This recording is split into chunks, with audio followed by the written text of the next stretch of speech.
અયોધ્યા નગરી તેમજ સમગ્ર ભારત દેશમાં દીપાવલી જેવો પર્વ ઉજવવામાં આવ્યો. તેની સાથે જ અધૂરા રામ મંદિરની શુભ શરૂઆત ખજુદરા ગામ ખાતે જોવા મળી.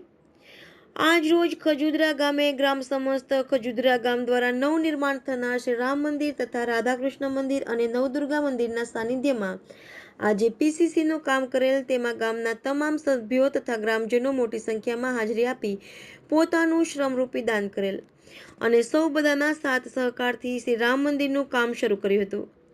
આ સમગ્ર આયોજન લાંબા સહમતથી જહેમત ઉઠાવી ખૂબ સારી રીતે મહેનત કરી અનેક પ્રકારની જવાબદારીઓ સાથે માજી પૂર્વ સરપંચ શ્રી સોલંકી ભાણજીભાઈ તેમજ બારૈયા દાદાભાઈ જીવાભાઈની આગેવાની હેઠળ આ કામ શરૂ કરવામાં આવ્યું હતું.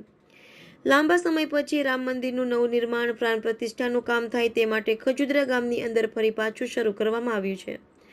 સૌ ગ્રામજનો ભાવિ ભક્તોએ આ વર્ષે આશા વ્યક્ત કરી છે કે વહેલી તકે સંપૂર્ણ રામ મંદિરનું કામ પૂરું થાય એવી ગ્રામજનો આશાઓ રાખી રહ્યા છે.